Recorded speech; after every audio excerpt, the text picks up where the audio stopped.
So yeah, thank you very much for this opportunity to present the wrap up of the Ozboneviz and also the Fishboneviz projects. They're both, like Nathan said, they're legacy initiatives of CABA, and they involve sort of 3D imagery.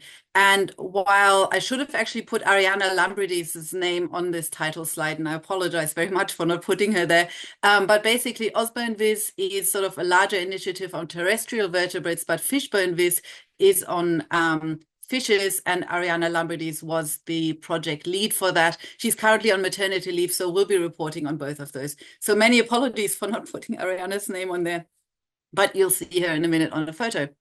So before I get started, I would like to also acknowledge that I'm speaking on the Paramang country that used to belong to the Paramang people who are now not in the area anymore.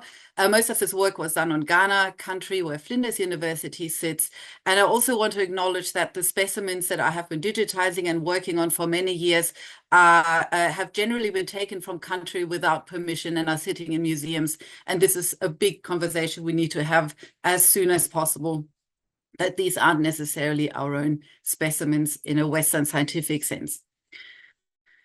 So to introduce Ozboneviz and Fishboneviz to you, they're basically just some basic parameters. They're the largest open access databases of Australian vertebrate 3D bone representations. There is no less complicated way of putting this.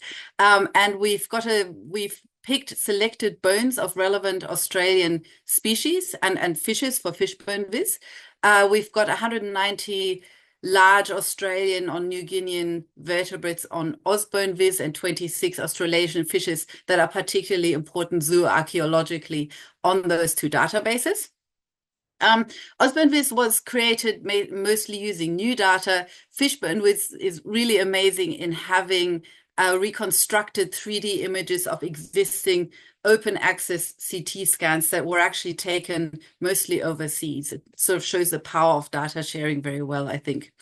All of our 3D images are hosted by the Morphosource platform, which currently runs out of Duke University, and we have bought storage space for these specimens for the next 14 years, but probably this will be extended to be much longer.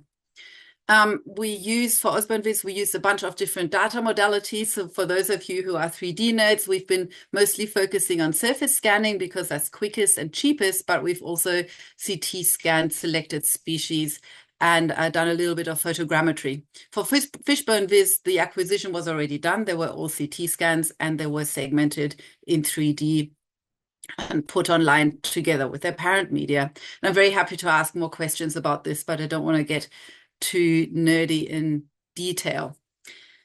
And why would we do something like this? Why have these large 3D databases? The first very obvious reason is that there is a huge amount of interest in these 3D images for zooarchaeology in particular.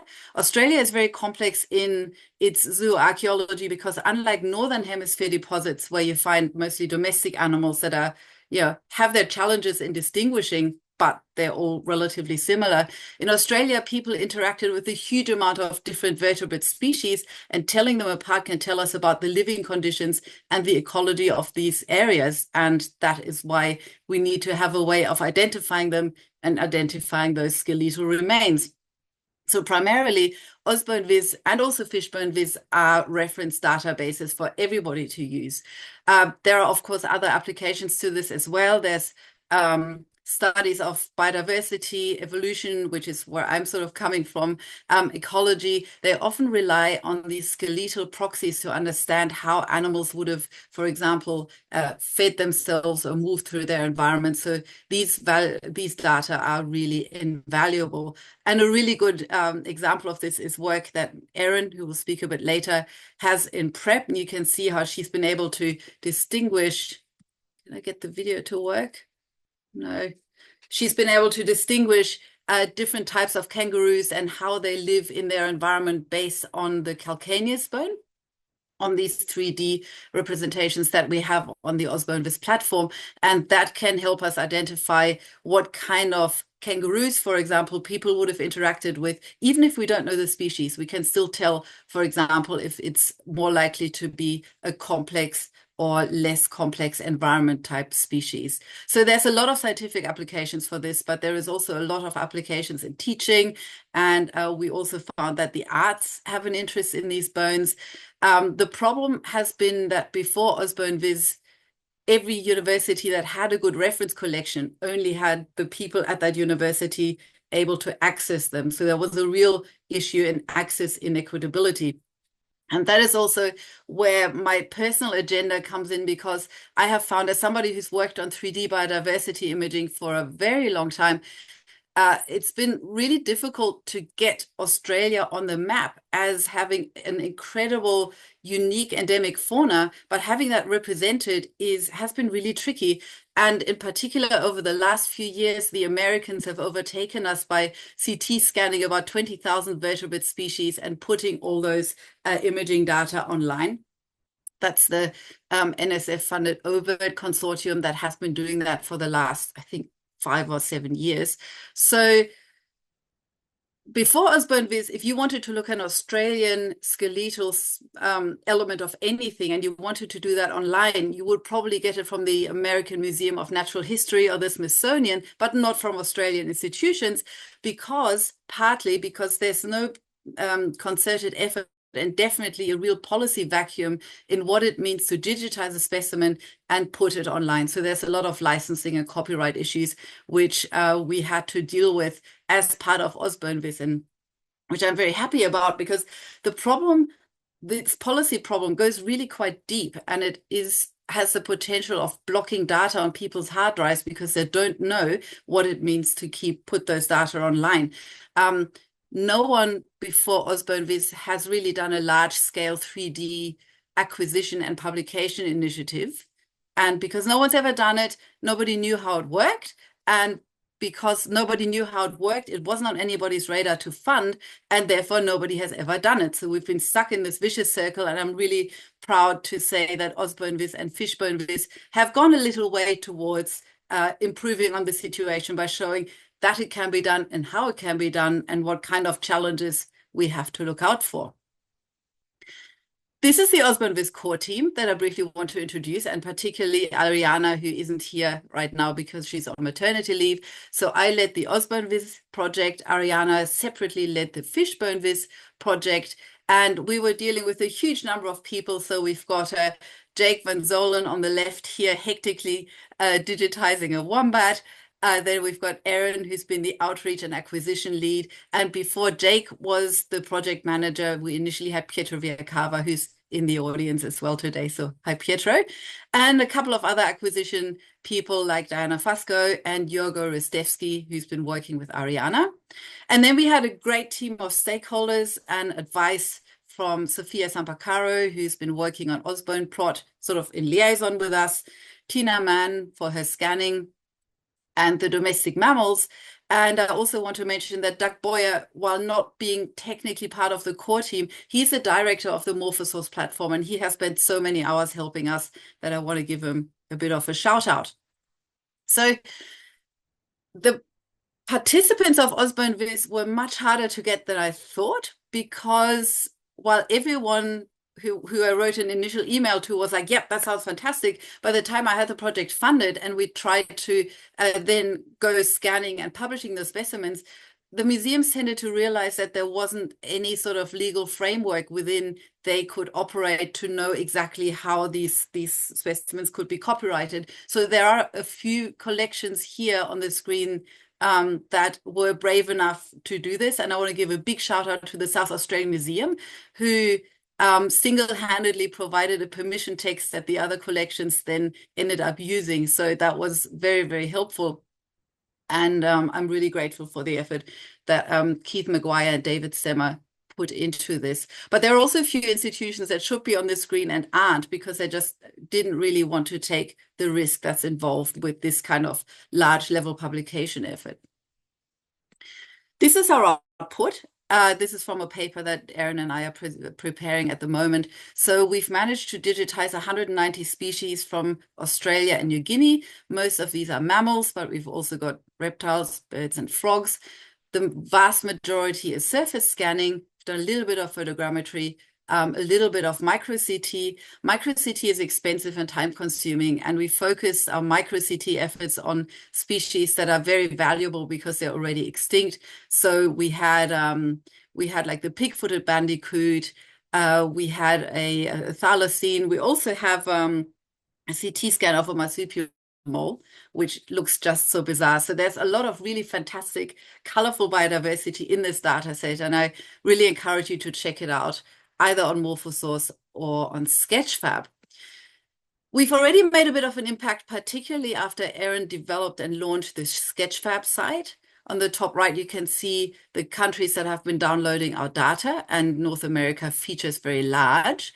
Another thing that I'm very excited about is that when you look at the user demographics, which Morphosource lets us see, you can see that the most downloaders, or most of the downloaders, are postgraduate students. So they're these these early career researchers that are most impacted by access inequitability to museums. They can't travel, they don't necessarily have the resources to do good scanning. So clearly those cohorts are benefiting hugely, and I'm really excited about that.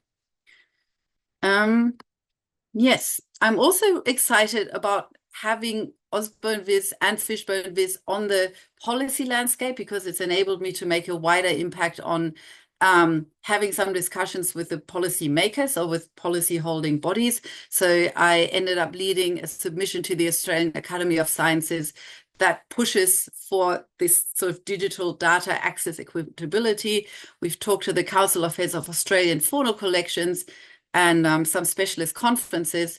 And while that's sort of by the by, it is still important to note that we've started a conversation on who owns the raw data and derivatives, the kind of licensing that's needed, what kind of download conditions, do you restrict the download or do you make it open for all? How are usage data recorded? Can these be can museums lose out financially because people make a buck out of the scans? What is the quality of the metadata? How do we integrate this with some of these other large biodiversity aggregators? So while not necessarily specific to an individual use, I think this is going to make it easier for other initiatives to come up behind us and continue the work. And yes, also storage issues are coming to the fore, definitely. So if you're a potential user, what is it that you can do with our data? On the bottom, you can see our Morphosource website. So you can create a free Morphosource user account. Anyone can do that. And then you can download the data and use it for any non-commercial purpose. So like I said, that can be research, teaching, art. We have people, actually, we had one download that wasn't ourselves, but a colleague of ours had a download of a thylacine for a furry costume. So you don't know where these data are going to end up, but they're going to enrich society, which I'm very excited about. So you can create a Morphosource account and get those 3D images yourself for your research or anything else. If you have 3D specimens yourself, we are very happy to add your collection to our Ozboneviz project on Morphosource. We can't upload your specimens because that's a bit of work, but we're very keen to expand the Ozboneviz umbrella if that's of interest. But more importantly, perhaps for users who aren't hardcore researchers, I'm going to let Erin talk about our stage 2. Over to you, Erin. I'll just be quiet now. Thanks, Vera. Yeah, so stage 2 of the Ozboneviz project focused on creating educational resources for students and also archaeology professionals. So in the Profiling the Profession survey that's been conducted by Sean Olm and Geraldine Mate over the last, I think, 19 years, analysis of faunal remains has consistently been identified as one of the top 5 skills gaps for Australian archaeologists. And one of the reasons for this skills gap is really the lack of resources for training new zooarchaeologists, as well as that access to reference collections of Australasian vertebrates that Vera's already spoken about. So In stage 2, we wanted to use the digital imagery that we'd acquired in stage 1 to create resources that can be used to train students in that tertiary setting, but also used by non-specialists who are finding bones in archaeological sites or other sort of paleozoological research. So while our primary data repository is Morphosource, it is really designed as a scientific data repository. It's not designed as a reference collection or a teaching aid.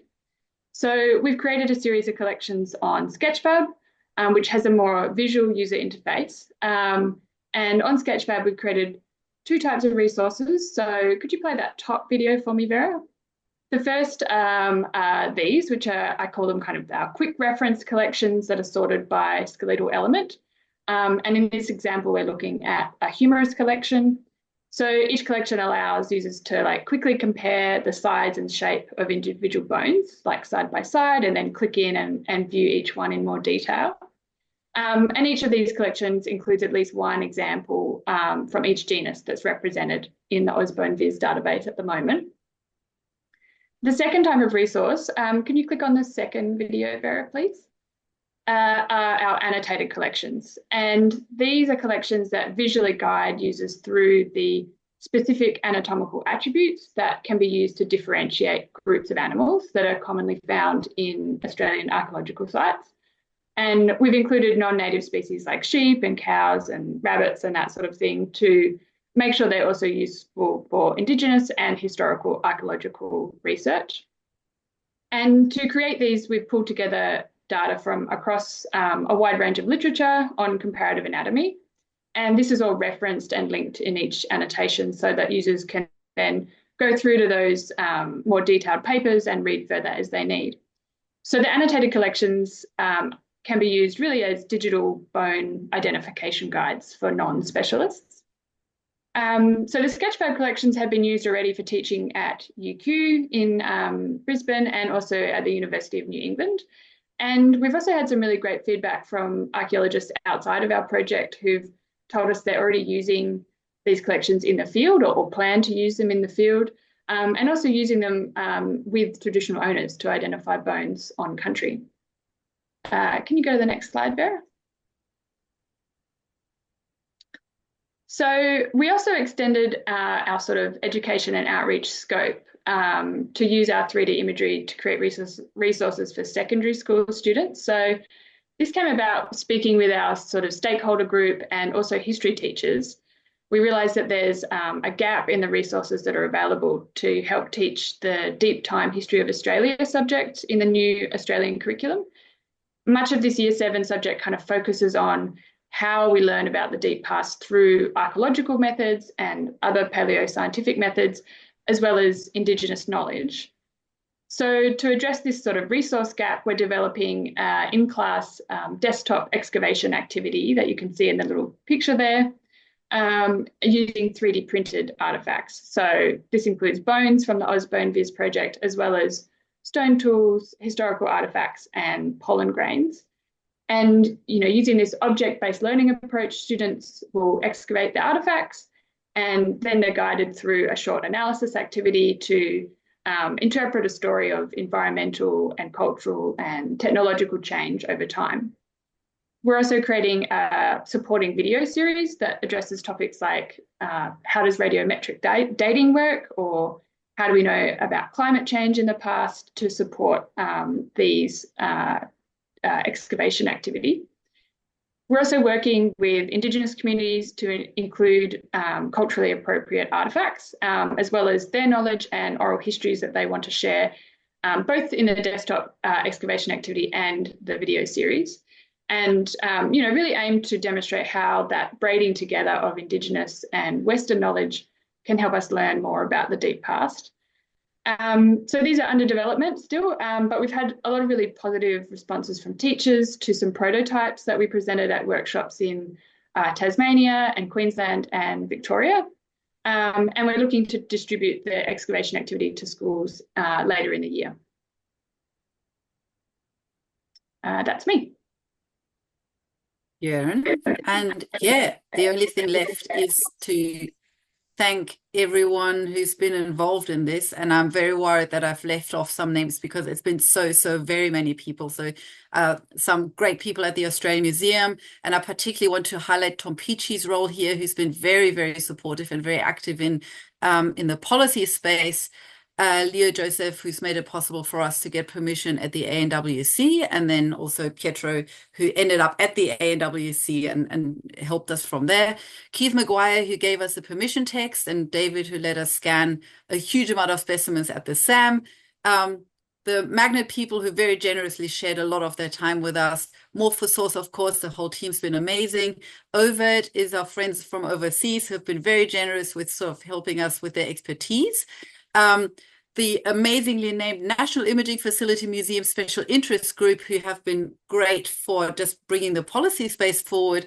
And the Kaba School Resources team would be another 2 pages. And I think we probably need a separate seminar just for them. So that's it for us. Thank you very much. Thank you so much, Vera and Aaron. Before I open up to questions, I'd like to just ask a few questions around you mentioned the limitations or the restrictions that you found when you were those original conversations with collaborators around kind of aversion to risk and access issues. Is the risk for those collection holders in terms of losing control of how those scans are then used down the track? Was that the risk that those stakeholders were identifying? It was a bit multifaceted. So every time a legal department ended up getting involved, the risk of scenarios that I would call completely unlikely just ballooned because there were all these potential implications that I just never even thought of. So that seems to be an issue with legal in general, and that's their job to find those issues. But then there's a certain fear of going beyond your remit. So when you do research, it's often a collection manager who just goes like, yeah, put it online, but that's sort of a case-by-case thing that's relatively safe. Once you give a blanket permit for a bigger thing, then you have to go into copyright, and then you start realizing that biodiversity specimens don't actually have a copyright. So technically, you can't even put a CC BY license on them. And there's all of that other stuff that gets people so confused that it's not worth their time, and they just put it into the too hard basket for very good reasons. That's interesting that you mentioned so biodiversity doesn't have a copywriting restriction on it per se, but there's still that risk factor from the collection manager perspective, which is interesting. And I guess that then, because it does seem like the biodiversity questions of it would be an easier threshold compared to what Aaron was talking about in terms of moving now into the educational side of that space with actual cultural artifacts and working with community to get appropriate approval and things like that. So it's just trying to understand a little bit more about what the perceived risk was to those organizations. So thank you. And I guess my next question was around so if there's anyone listening today that's active in these fields, in terms of the first steps to actually engaging with this, obviously yourselves are available for having discussions around how to get new data entered in there. But really, it's up and running, so people can create a profile within Morphosource and start to access these data files. And then in terms of then the next step in terms of adding to the data sets, do you have any kind of initial advice for people that are looking to both access what you've already created, but then look to supplement it further? Yeah, definitely. So Fishboneviz was a really good example for that, where we had what's called parent media with all the right metadata from museum collections in the US. And so we then got permissions to download them. And then we segmented out, well, Yorgo segmented out in Ariana those 3D files. And what you can then do if you have changed the files, so if you've not just done research on them, but if you've changed the files by doing something else on them, you can re-upload it and associate it with the parent media as a derivative. So that makes Morphosource a really great sort of very rich platform where people can contribute their own results and get back to the international community. So you end up with the original file, but then the derivatives of that where people have, say, annotated it or... That's right. Yeah. Oh, that's really interesting. Was there any other questions from anyone else? I feel like I've hogged the microphone. I might just ask one more quick question if that's right. And it's more around, I guess, what the next steps are. So obviously these data sets will continue to be in existence. They're on open access platforms and people have the ability to access them. It seems like, especially, thinking about things like Fishboneviz and the size of the fauna remains that we're talking about being so small, in terms of obviously one of the skill sets that was identified as lacking is that ability to be able to correctly identify them. Is there a next step of, and obviously there's a funding issue and a longevity issue of this, but it seems like, is there the ability to say, implement machine learning to that aspect in terms of to then reference back to these collections of really detailed scans to remove that human error? Erin, over to you. Yeah, you've just described my PhD, Nathan. Yes, so yeah, that's exactly what I mean, depending on the method you use, but yes, absolutely, these kind of scans can definitely be used in machine learning. And in terms of referencing the collections, the other thing that Morphosource allows you to do is create DOIs for each individual specimen. So they can be easily referenced by researchers that do this in the future. Yep. And I guess a lot of what we've spoken about has been the biodiversity aspects of it. But in terms of the cultural artifact process as well, have you engaged much with, say, the Museum of Stone Tools or anything in terms of kind of the process for storage of those types of materials? Yeah, so Museum of Stone Tools at UNE is who we're working with for the artifact for the boxes, and so that's the Anawan community that have generously given their permission to use the artifacts that they've already scanned. And then those will also be up on the Museum of Stone Tools with extra information about them. And yeah, maybe we'll be packaging up the other artifacts so that teachers can download the package as a digital package. And something that I learned as part of this project was that lots of schools now have 3D printers, which I was quite surprised by.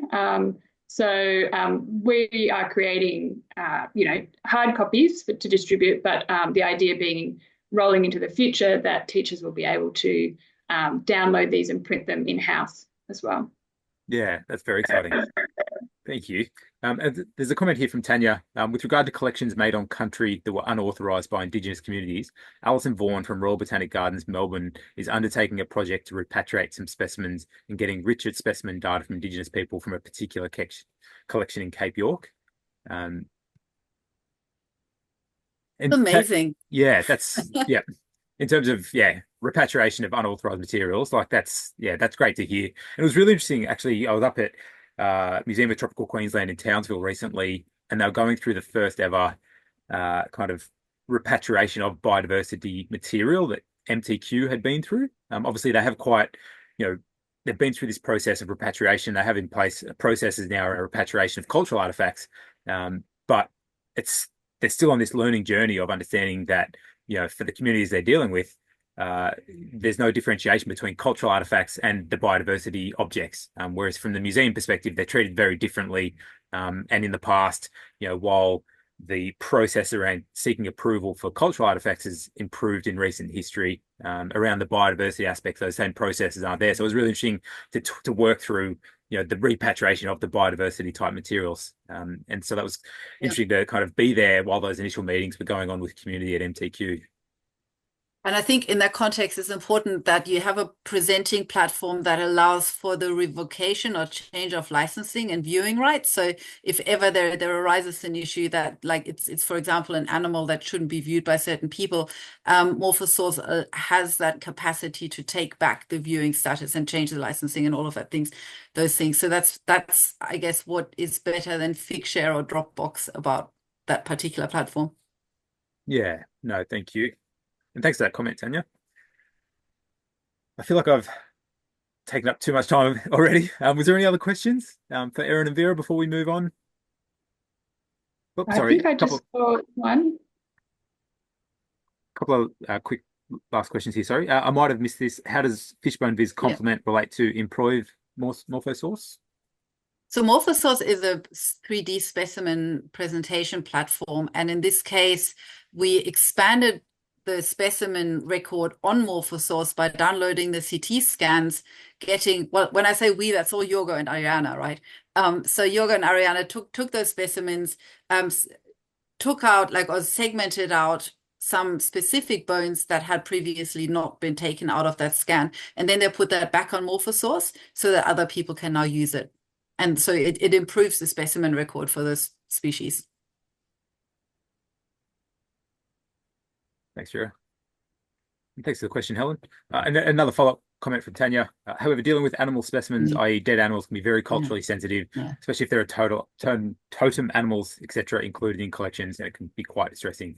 Completely agree. So thanks, Tanya. And that's what I mean in terms of the learning journey that we're still on in terms of how we treat what has been perceived as kind of culturally valuable in the past, and trying to really expand our understanding of how our First Nations communities approach or their perspective on the connection to country and animals as well as part of that overarching connection. So thanks for that comment, Tanya.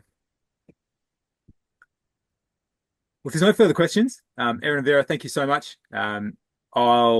We might get you to just pop your contact details in the chat at some stage so that anyone that does have follow-up questions can reach out to you guys. One thing I will do as well is also, I meant to do it at the start, I'll just pop in the chat a link to our current kind of database repository webpage on the CARBA website. So this will be being updated throughout as we go, and eventually as CARBA ceases to exist, it'll be set up to really make sure it's got all the information there to allow our collaborators to continue to access these databases and know where to go beyond the life of CARBA. So I'll pop that link in the chat.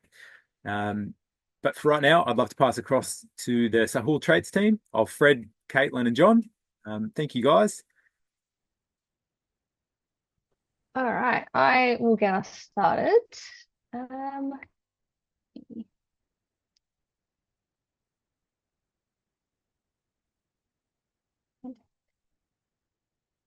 Okay, can everybody see that and hear me? Okay, fantastic. All right, thanks, Nathan, for hosting this talk and all the other talks in this seminar series. Thank you, everybody, for coming along today.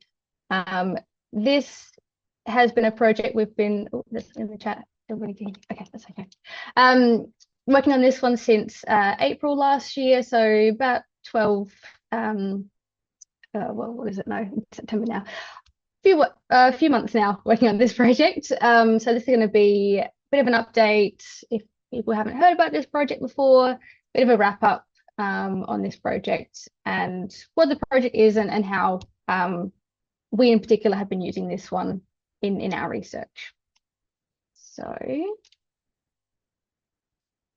just first off, though, I would like to thank the Kaurna people and the traditional owners of the Dharawal country, which is where this work took place. We pay our respects to their elders past and present as well. So first off, what are traits? What are species traits? They are measurable and observable characteristics of organisms in an ecosystem that can help you understand how species interact within that ecosystem. They can tell us things about global change drivers, ecosystem processes, human well-being, and ecosystem services. They can also help us predict how a species, an ecosystem will interact and respond to certain external pressures, and which species within that ecosystem may be more likely or prone to extinction based on certain scenarios, basically. So Sorry, they're Caitlin, really... Sorry, I might just get you. Do you mind just? It's just showing the presenter. Oh, is it showing? Sorry. Sorry, I thought it was going to be fine and not show that one. Oh, damn it. This is... does that work better? Yes, thank you. Sorry, I thought it was the other way around. I thought I cheated the system, but I hadn't. Thank you. Thank you for letting me know. Okay, sorry. Apologies for that interruption. So traits are really important to know, basically, for a variety of reasons. The main issue with working with traits is just basically collecting the traits and getting them in one place. So a lot of the traits that we use to do this research exist across a wide variety of pre-existing databases, as well as papers that, from the 1970s that are only found in a library down in dusty storage. So it's really hard to get a lot of these traits in one place. And a lot of the pre-existing databases don't cover a wide geographic region, and particularly Australia and Sahul is missed in a lot of these databases. So there's a really big gap within the Sahul region, for these traits. And obviously with climate change and our rapid extinction rate, it's quite important to understand how this is going to respond in the future. So this is where we come in. We are trying to collect these traits in one spatially explicit database that covers the last 200,000 years within Sahul, in one nice online repository that's publicly accessible to anybody, just to save time whenever somebody wants to come along and work on these traits and work on some of these questions. So just saving valuable time for future research. So now, what is the database? What is SahulTraits? What's in the database, and why did we choose some of those things? So first off, the first job is to define our species list, define what traits we want to collect for what species. And what we decided to do was we used society lists that are constantly being updated. So for example, Australian Mammal Society regularly meets and updates their species list, which is fantastic for us. It was our reference point for the mammals database, and similarly for the rest of our 4 groups, which I'll get into in just a minute. We use those as our reference point for a species list, because obviously taxonomy is changing. We had to find our reference point. So in total, here's our breakdown of how many species we have for each of our 4 groups. We have mammals, birds, reptiles, and amphibians. Obviously, there's lots of reptiles in Australia. So a total, that's about 3,000 species across these 4 databases. Next, we defined our trait list that goes along with that. And similarly, again, we used pre-existing databases. What are they commonly using?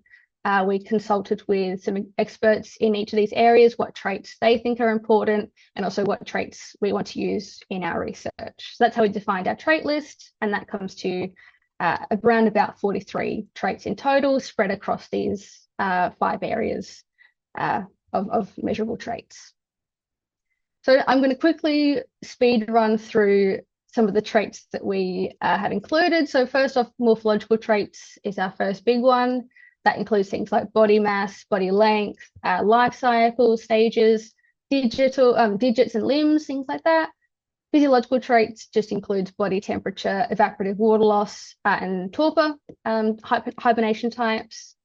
Habitat information, again, so where they're eating, where they're foraging, where they're reproducing, whether they burrow, how they move around in the ecosystem, and when they're most active during the cycle. Diet information, basically just what they're eating. Are they eating plants? Yes or no? Are they eating invertebrates? Are they eating fish? Birds? And a pretty important category that we've included is, are they taking carry-on, or is it all live prey? So that's a pretty important one that will become clearer a little bit with John's section. Finally, we have some reproductive traits, so things like, are they laying eggs? Their offspring size, when they're breeding, weaning time, gestation. Sorry, I just clicked the wrong part of my screen. Gestation time, and then all those things like that. So that's the measurable and observable traits that we have included in the database. Another thing that we have included, sorry, I've just messed up something there. That's okay, it's fine. As a companion database to the main trait database, we've included a predator-prey interaction database for 2 of Australia's largest carnivorous predators. So that includes the varanids, so the monitor lizards, and the dasyurids, so the carnivorous marsupials.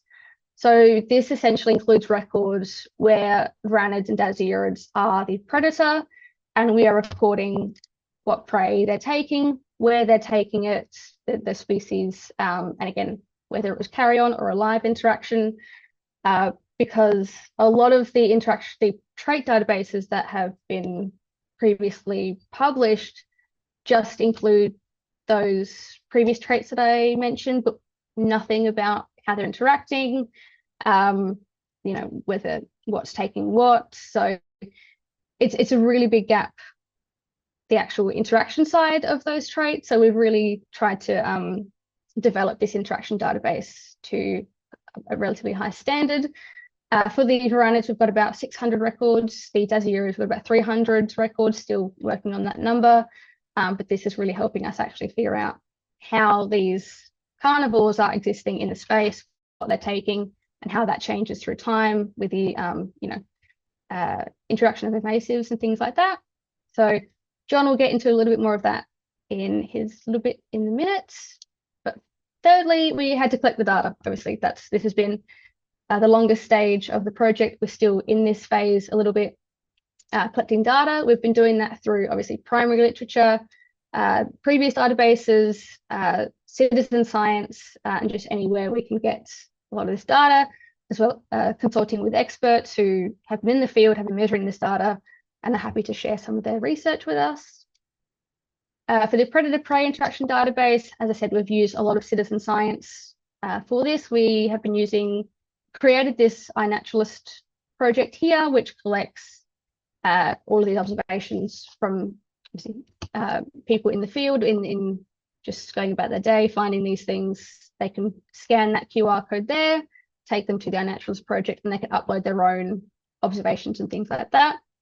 Also for this one, Facebook has been an oddly really good repository for this. There's an online Facebook group that just records varanids predator interactions. So it's been a really good repository. Sitting on Facebook at work still feels a bit weird. But otherwise, we've been using a wide range of sources to collect data for these traits. And the predator-prey interaction database is a companion database. It's still really important to the overall trait database. It's just one column spread out into a separate database.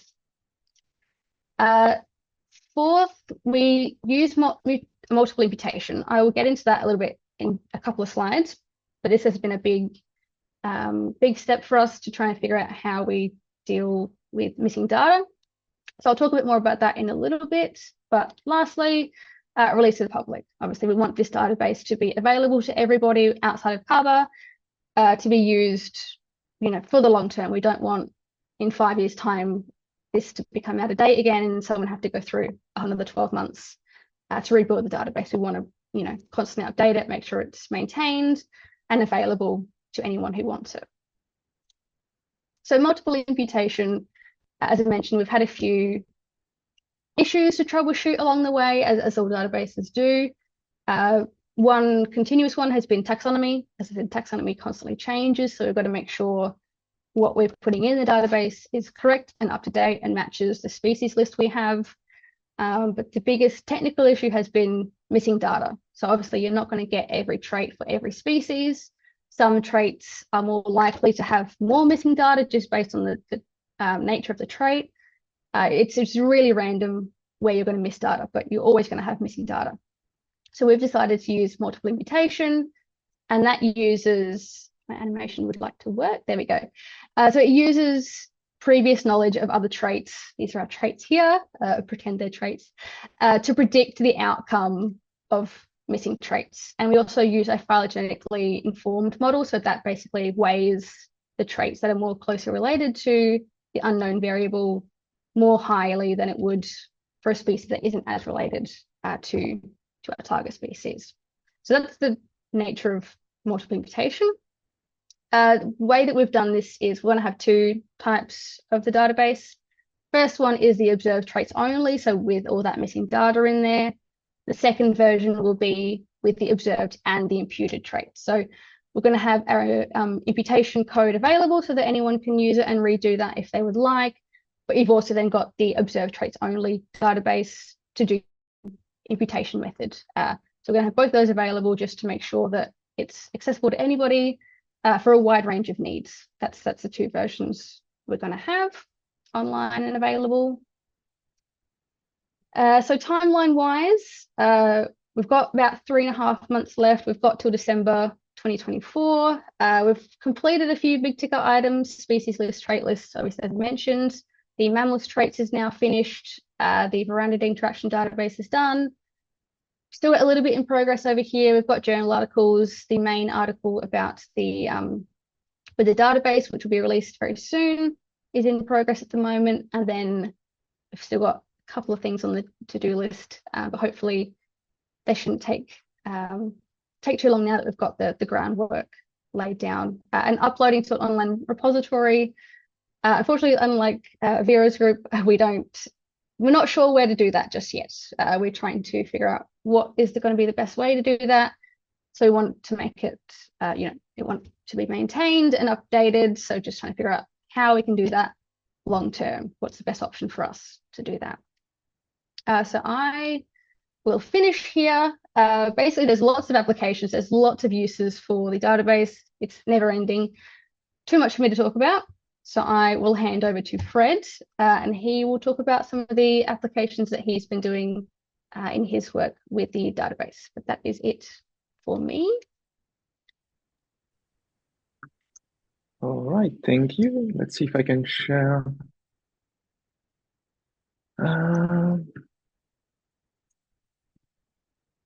Can you all see that?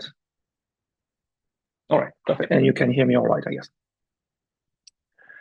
All right, so I'm just going to give you a brief example of what we can do, how we can use this database to address ecological question. So ecological question, like in this case, just linking environmental change with species vulnerability. So there's been a fair bit of work done using species richness as a proxy, but because of some limitation of that, people move more and more toward a trait-based approach. The problem being that linking biological or ecological traits to species vulnerability is still not really straightforward. So in this example, and using the SahulTraits database, I'm going to just show you how to try to explore this space a little bit. So the main question that I'm going to present here is, is there any dominant trait across mammals? We're going to focus on the mammals here, across Australia, that can explain or drive the distribution of the species across Australia, mammal species across Australia. So I went into the database and had a look at 11 different traits. So you have already here, and Caitlin described them before. And the test was, let's find out if there is actually one dominant trait responsible for that.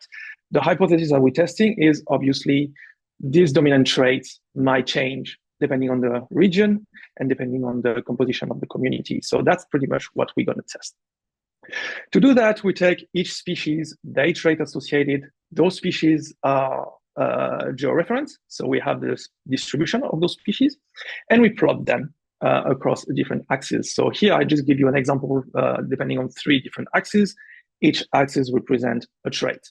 So each gray dot represents a species with coordinates.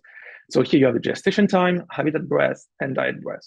Let's keep in mind that we played here with about 11 traits that I chose. So you have 11 axes here to consider. We just designed to think in 3 or 4 dimensions. So I'll just keep it simple for that. And so once we have that for each species, then you can start. So you have a huge, all of those gray dots represent pretty much the trait space across Australia. What's available in terms of traits value for each of those traits across Australia. And then you can make groups within this trait space, this big cloud. So group can be, I have 3 groups here, a red group, a green group, and a blue group, and you decide whatever the group is. It can be invasive species, the red, for example. Non-invasive species would be the blue. It can be a different IUCN status, for example, vulnerable or least concern or dead. And so you make those groups. And then what you want to do is characterize each of those small groups, so those blobs of the group, or it can also be areas, location, for example, the species and communities that are close together. So, and then you try to characterize them. So usually what people do, I mean, I'm not going to get into the whole stats math too much now, but usually they use statistical technique like principal component analysis, principal coordinate analysis, and try to analyze the first 2 or 3 dimensions that explain most part of the variance in this big gray cloud. The problem is in the context of climate change, for example, even if you explain about 30, 40, 50% of the variance, you still missed a bunch of it. And when a condition is going to change, being non-analog to now, these missing bits might become very important. So the idea is to try to characterize the whole variance of the trait space, trying to reduce the dimension and have some metrics that are really tractable and that we can characterize those small groups, and now they change depending on where they are and their position in the trait space. So for doing that, I mean, I borrowed the work of geometric morphometrics groups. I mean, they're very good at doing those things, trying to reduce dimension. And I adapted those metrics into what I call a trait space occupancy, basically trying to design what those groups are based on their size, their position, and their density within the big trait space.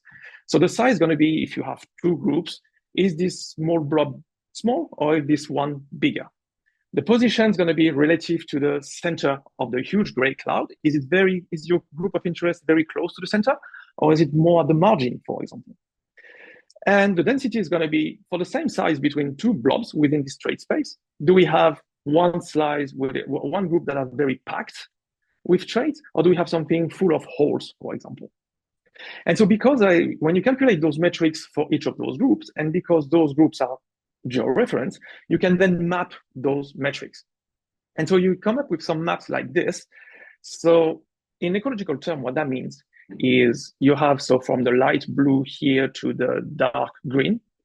So the light blue represents pretty much low size in those areas in terms of groups, in terms of blob.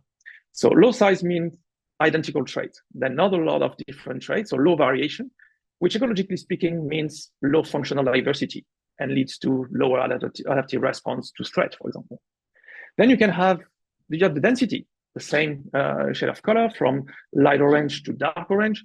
So low density means that you have fewer species sharing the same traits, which means you decrease the chance of redundancy. So it's functional redundancy in ecological term. And the last one is the position from light blue to very dark blue. So are you at the core of the entire trait space, or are you more at the margin? The core being species that are much more generalist, and the margin are much more specialized species, so much more vulnerable, in other words. And so as you can see here, you can just quantify the trait space of each of those locations. For each location you pick in Australia, you have a value of size, density, and position. So you can plot it this way in 3D graph, because plotting things in 3D kind of fun. And the idea then is which of these traits drive the measurement that you see. And to do that, so you have your measurement per location. And what you're going to do is just remove one trait and see how those, when you recalculate those metrics, this removal shift density, position, and size, and you measure the difference. Then you can do the same thing with another trait, and then with another trait. And you do that for every single trait. That's what we call, in nerd term, sensitivity analysis. And pretty much based on the distance to the benchmark, you rank the relative importance of each of those traits. So the bigger the distance, the more important the trait is going to be. And once again, because it's geo-referenced, you can do that for each location across Australia. You can map the dominant traits that involve those changes. And so that gives you something like this at Australia scale, where you see here all of the red stuff is mostly the traits related to trophic level.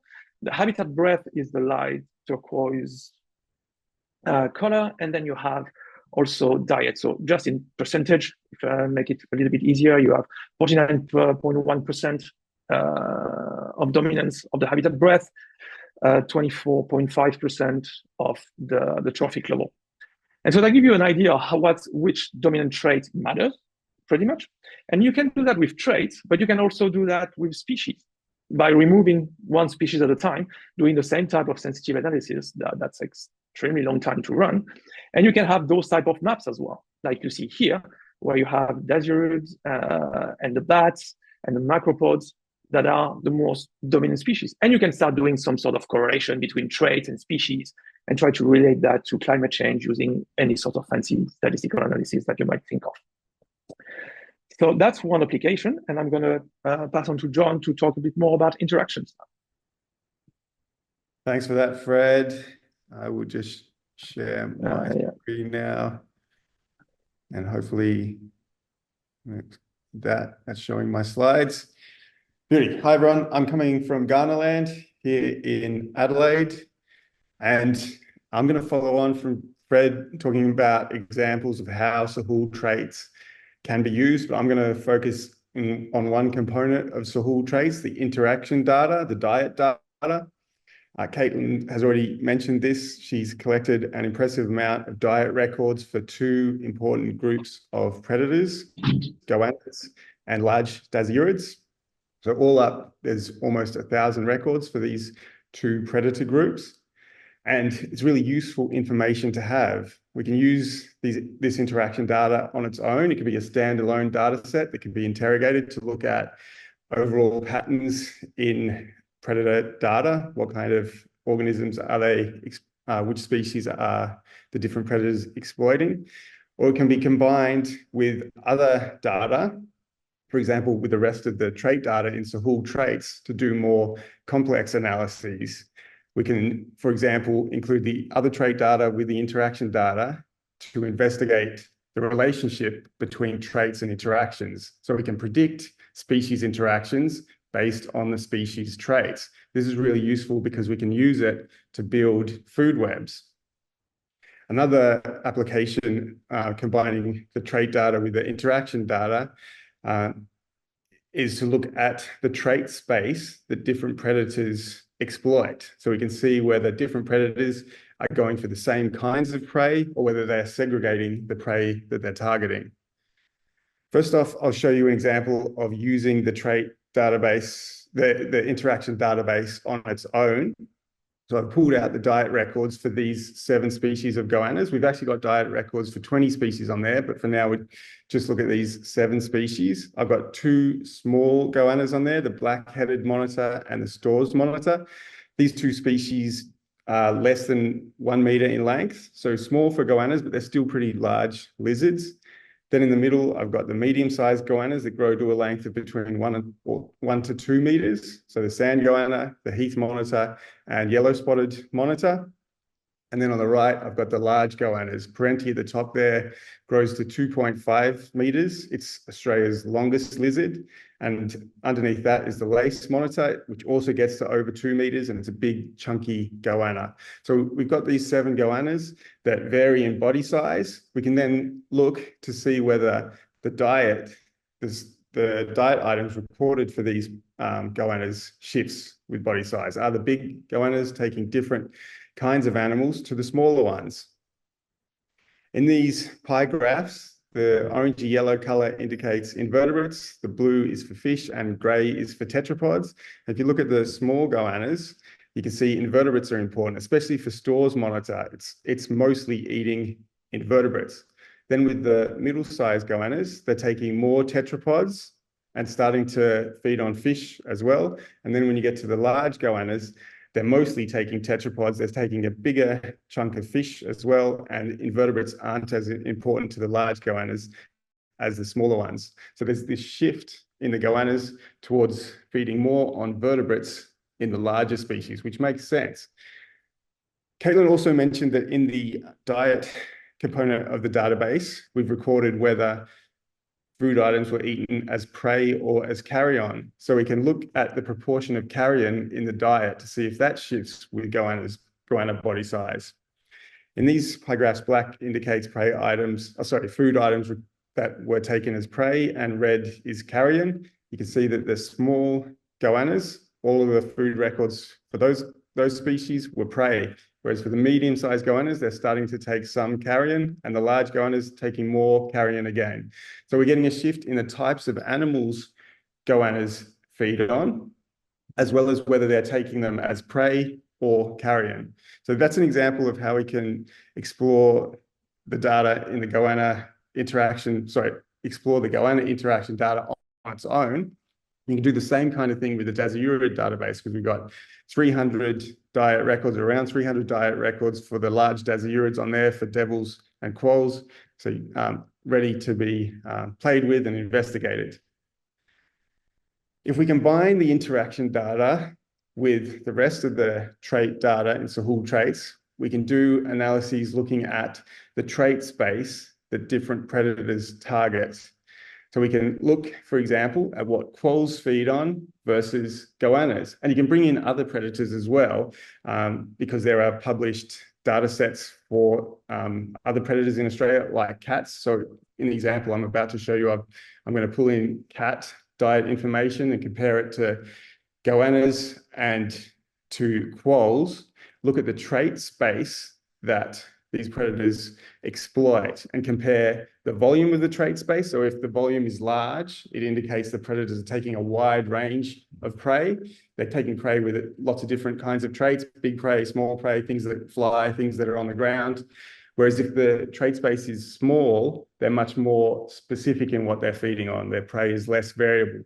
We can also use the trait space to see how much overlap there is between predators. How much are they going for the same kinds of prey versus how much trait space is unique, how much prey they're not competing for. So I'm making this comparison for cats, goannas, quolls, and I'm focusing on the mammalian prey of these groups because we've got all the mammal trait data already in SahulTraits.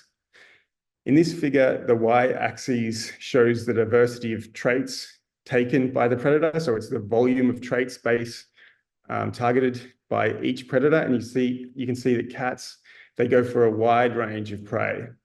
Quolls, much more specific, and then goannas, more specific again. Goannas, actually, when we're looking at what they prey on, they're mostly preying on other reptiles. And when you take out the mammals that they feed on as carrion rather than prey, there's not too much diversity. But yeah, looking at this figure, you can see there's a clear difference in the volume of trait space for cats, quolls, and goannas. Next, we can look at the overlap versus uniqueness of the trait space targeted by these different predators. And we can do this doing pairwise comparisons. So we look at the trait space for cats versus quolls, and then cats versus goannas, and then goannas versus quolls. In this figure, the y-axis indicates the volume of unique trait space for each of the predators. And you can see for cats, they've got quite a lot of unique prey trait space there. So over 60% of what cats are targeting, quolls are not feeding on. Whereas at the quolls, it's only around 10-15% that's unique to quolls. Most of the trait space that quolls are targeting, they're sharing with cats. So it's suggesting that there could be quite a bit of competition that quolls are experiencing there with cats. With cats versus goannas, it's a similar pattern. Most of the cats' trait space is unique to the cats, whereas for the goannas, they share most of their prey trait space with cats, although goannas have a little bit more unique trait space than what quolls did in the comparison with cats. And then when we look at the two groups of native predators, goannas versus quolls, there's more of a segregation in the trait space that they're targeting. Around 30% of the trait space that goannas utilize, quolls aren't using. And for the quolls, it looks like it's just over 60% that's unique to quolls that goannas aren't targeting. So there's more of a separation in the types of prey that these native predators are using compared to when we're looking at the trait space of natives versus the introduced cat. This example just involves 3 predators, but it'll be pretty straightforward to include other predators. You could do similar comparisons, including dingoes, foxes, birds of prey, snakes, see how the different predator trait spaces in Australia come together. And I think it'll be interesting to also include humans in these kind of analyses to see how humans fit into the whole picture in Australia. And we can look at how the trait space utilized by people have shifted through space and time. And this kind of links up to what Vera and Erin were talking about with Ozbones, that we can look at archaeological records, see what people have used at different places, and then link it up to the species traits in SahulTraits and look at the trait space that people have taken advantage of. So there's lots of uses of SahulTraits. I'm really excited to get started in exploring what we can do with this database, and hopefully a lot of other people will also find it useful. We'd like to thank everybody that's helped make this database possible. Especially a big thank you goes to Kabar for funding this legacy project, as it wouldn't have been possible without Kabar's support. So thanks very much, and happy to take questions now.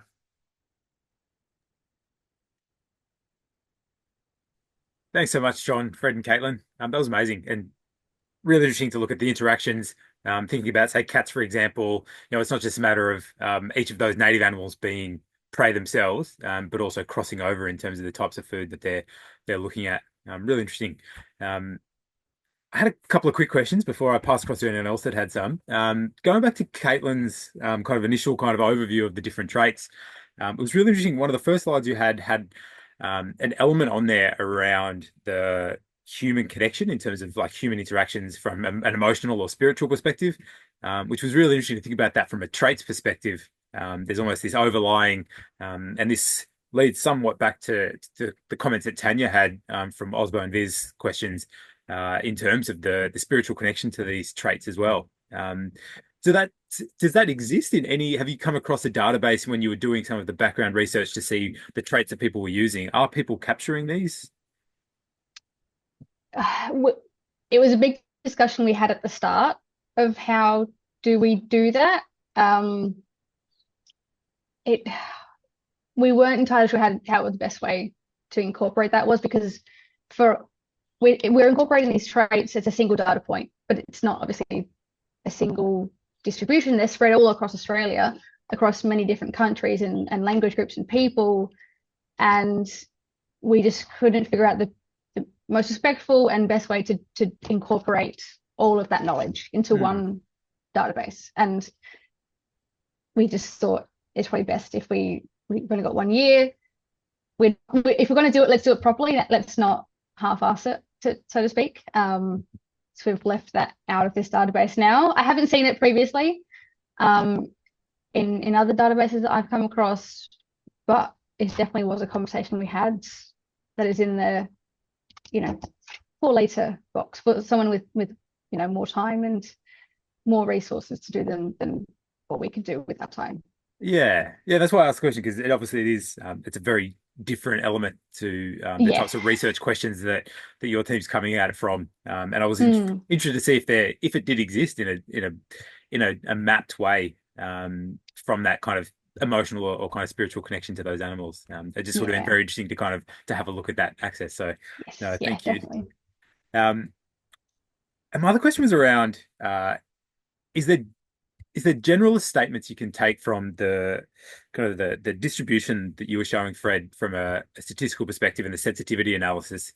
Is there general statements you can make in terms of obviously, the mapping the sensitivity across those three axes? Is there kind of standout elements in terms of a generalist statement? The further you are from being a generalist in the middle, the more susceptible you are to these extinction type events? Or is it that if you are, further away from the middle, that you may operate on such a niche that you aren't necessarily negatively impacted? Well, that's actually a good question that to be honest, I'm working on now. The main idea with this approach was to be able to characterize the system first. So that was, and with all of those variations. So, and like I was saying at the end, once you have those maps and when you have those, you can run those traits. I showed the dominant one, but you have the whole list then that rank for each location. Then you can start to think, all right, what makes the variation happen? So you can do that using modeling technique and stuff like that. So, and explore other environmental driver and see which one drives the most this sensitivity. So pretty much you look at what affects this sensitivity. So you can try many different things. You can look at environmental changes or climate change, like temperature, precipitation, the level of endemicity, where that can be defined in many different ways. But pretty much, do you have a lot of species all across Australia or small spots scattered? That can matter the spatial repartition of it. Or fire, and then you can link that to look at a little bit more in the past. So would we have the same type of sensitivity before European colonization, for example, or now with the fire regime changing, and trying to make those links with all of those environmental variable and the sensitivity is still a work very much in progress. But the first step was really how to characterize the system first in something that's tractable, across, because we're talking about 44 different traits in the database, across all of those species. That's a lot of stuff that you have to analyze, and by default you have to reduce the information to be able to.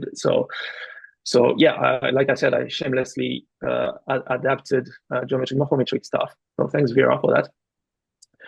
But generalizing, that's at this stage, it's a little bit premature. I wouldn't start generalizing yet, because all we can do for now is just characterizing the system, see that there are patterns happening, which is pretty cool, I think, for a first pass, to see that you have trophic level happening or diet happening, and it's not completely random. You have some specific location where it happens. So trying to find what can explain that is going to be pretty cool.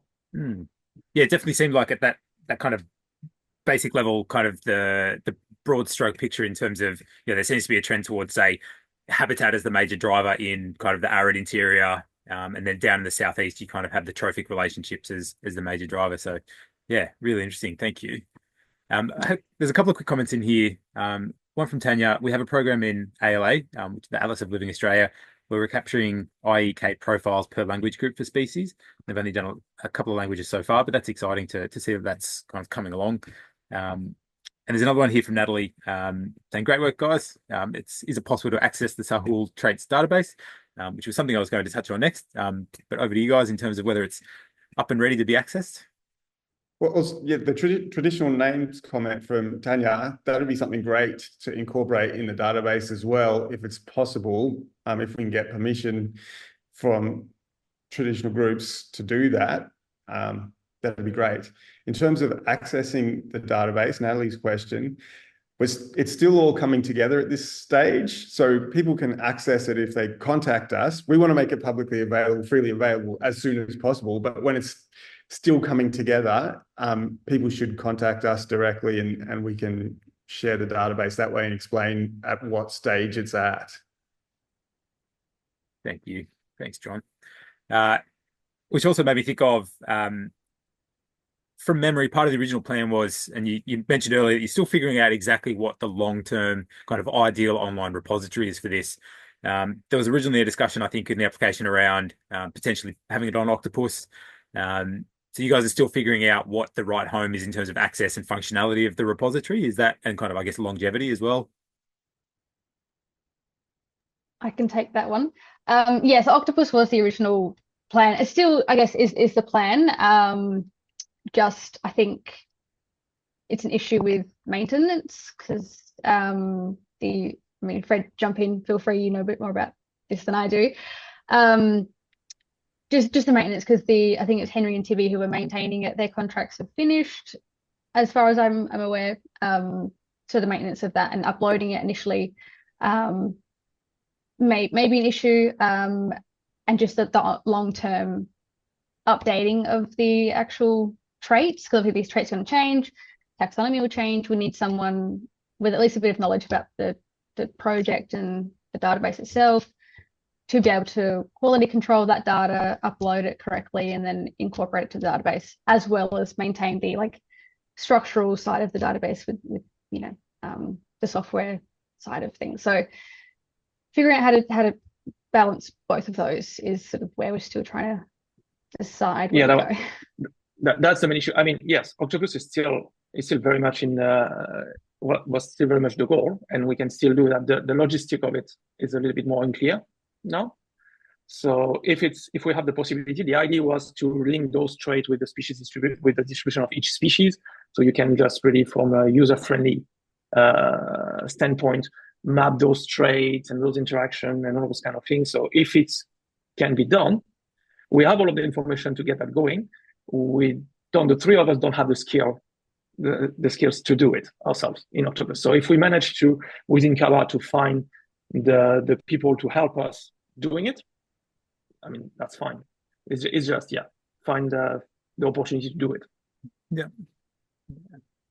And it actually makes me think about the iNaturalist citizen science approach as well. I always look at iNaturalist and think it'd be such a powerful tool. I've seen it used for things like flooding, mapping of flooding in social environments, kind of using social media mining to kind of pull this interaction data, or the geolocations of these animals. If you could, mine, everyone when they see a goanna and they snap a photo of it and pop it up on social media, to be able to mine that from a geolocation perspective would be incredible. There'd be such a rich data source out there that then to get those people to upload it also into iNaturalist is obviously an extra step that people need to be aware of. But there's so much data out there that you could use to map these environments if we had a way of tapping into it. the way they do with some of the kind of geospatial flooding mapping and bushfire hazards and things like that. A couple of last questions here. One from Vera. I wonder if you could contact the Australian Mammal Society to take over mammals and ASH for reptiles, etc.